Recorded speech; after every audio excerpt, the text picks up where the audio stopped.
30 దాకా అరెస్టు చేయొద్దు, ఈ రేసింగ్పై హైకోర్టు ఆదేశం. కేటీఆర్కు ఊరట, ఎఫ్ఐఆర్లో ప్రాథమిక అంశాలు లోపించాయి, ప్రభుత్వ ఒప్పందాలను లోతుగా పరిశీలించాలి, ధర్మాసనం వ్యాఖ్యలు, విచారణ 27కు వాయిదా. ఇక్కడ 30 దాకా నిన్ననే కేటీఆర్ని అదుపులోకి తీసుకోవాలనే ఆలోచన కూడా ఈ రాష్ట్ర ప్రభుత్వం చేసింది. కానీ ఈ నెల 30 వరకు ఎట్టి పరిస్థితుల్లో కేటీఆర్ని అరెస్టు చేయొద్దు, కేటీఆర్ని అదుపులోకి తీసుకోవద్దనే ఆర్డర్ని నిన్న హైకోర్టు ఇచ్చింది. అయితే విచారణ మాత్రం జరపవచ్చు అనే ఒక ఆర్డర్ కూడా ఉన్నది. మీరు కేటీఆర్ని అరెస్టు చేయొద్దు కానీ విచారణ అయితే కొనసాగించండి అనే మరొక మాటను కూడా ఇక్కడ హైకోర్టు స్పష్టం చేసింది. ఇక్కడ వీళ్ళు పలు సెక్షన్ల కింద కేటీఆర్ మీద కేసులు పెట్టాను. ఒక 5-6 సెక్షన్ల కింద కేటీఆర్ మీద సెక్షన్లు పెట్టాను.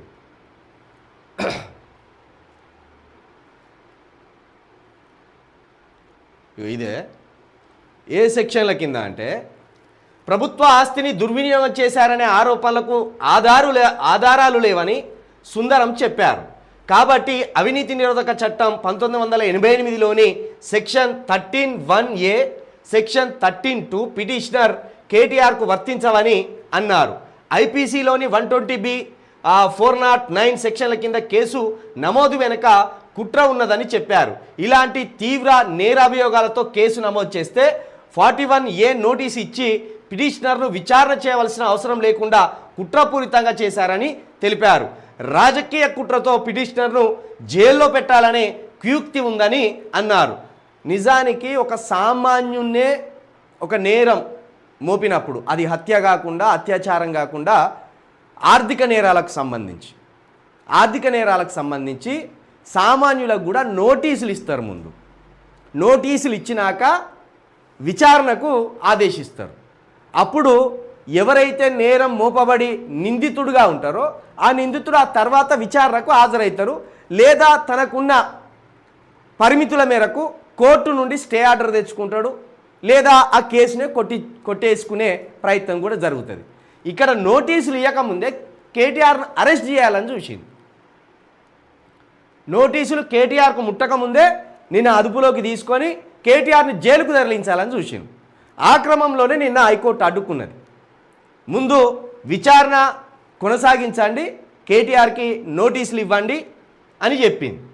అసలు ఈ కేసు ఏంటంటే, ఇప్పుడు మీ ఇంట్లో నువ్వు ఉన్నావు, మీ ఇంట్లో కొన్ని పైసలు ఉన్నాయి, కొన్ని వస్తువులు అవసరం పడ్డాయి, మీ ఇంట్లో డబ్బులు ఎక్కడున్నాయో చూసినావు, ఆ డబ్బులు తీసుకుపోయి సరుకులు కొనుక్కరావడానికి పోయినావు.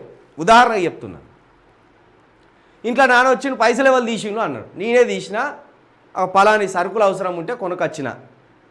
అయ్యో నాకు ముందు చెప్పకపోతివి అనేది నాన్న అంటాడు కదా. నాకు ముందు చెప్పవచ్చు కదా, లేదా అమ్మనే నాకు ముందు చెప్పి తీసుకపోవచ్చు కదా అంటారు కదా. గదే ప్రొసీజర్ కరెక్ట్ లేదు. దేనికి డబ్బులు తీస్తానవో ముందు నాకు లెక్క రాయలేదు. ఏ ప్రకారం డబ్బులు ఆ ఈ రేసింగ్ కంపెనీకి మీరు ట్రాన్స్ఫర్ చేసినలో లెక్కలు రాయలేదు, ఆ ప్రొసీజర్ లేదు అనేది వీళ్ళ వాదన, ప్రభుత్వం తరపు వాదన.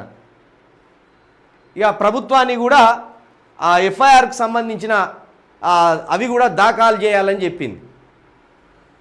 ప్రభుత్వాన్ని హైకోర్టు మీకు సంబంధించిన ఆ పేపర్ వర్క్ ఏదన్నా ఉంటే ఆ పేపర్ వర్క్ మీరు సబ్మిట్ చేయాలి, 27 లోపు ఆ పేపర్ వర్క్ అంతా సబ్మిట్ చేయాలని ప్రభుత్వం కూడా ఇచ్చింది. అదే రాసుకొచ్చింది. మళ్ళా ఈ నెల 30 వరకు ఆగండి, ఎఫ్ఐఆర్లో ప్రాథమిక అంశాలు లోపించాయి, ప్రభుత్వ ఒప్పందాలను లోతుగా పరిశీలించాలి, ఈ ఫార్ములా ఈ రేసింగ్ కేసులో హైకోర్టు ఆదేశం, తదుపరి విచారణ ఈ నెల 27కు వాయిదా. ఈలోపు ప్రభుత్వం ఓ డాక్యుమెంట్ని మళ్ళా హైకోర్టుకి సబ్మిట్ చేయవలసి ఉంటుంది. అంటే ఏ ప్రకారం మీరు కేటీఆర్ని అదుపులోకి తీసుకుంటున్నారు, ఏ ప్రకారమైన మీద కేసులు నమోదు చేసిండ్రు, ఎందుకోసం ఆయనను అరెస్ట్ చేయాలనుకుంటున్నారు, ఆయన మీద మీరు ఆరోపిస్తున్న అంశాల్లో అనేక ప్రాథమిక అంశాలు స్పష్టంగా లేవు. కాబట్టి ఆ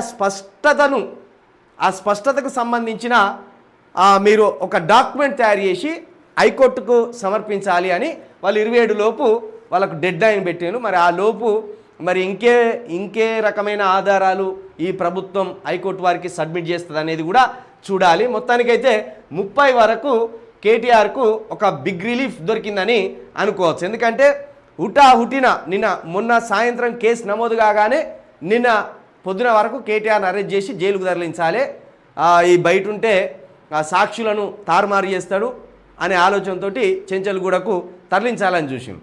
కానీ హైకోర్టు వారు ఈ విధంగా రాష్ట్ర ప్రభుత్వానికి ముక్కుతాడేసి ఓ వారం 9 రోజులు కేటీఆర్కి దీంట్లో కొట్లాడే అవకాశం ఉన్నది, ఆయన స్టే తెచ్చుకునే అవకాశం ఉన్నది. ఒకవేళ బీజేపీ ఇక్కడ కాంగ్రెస్ కుమ్మక్కు కాకపోతే 100% ఆయన స్టే తెచ్చుకునే అవకాశం ఉంటుంది. కుమ్మక్కు అయితే 100% ఆయన జైల్లో పడ్డట్టు.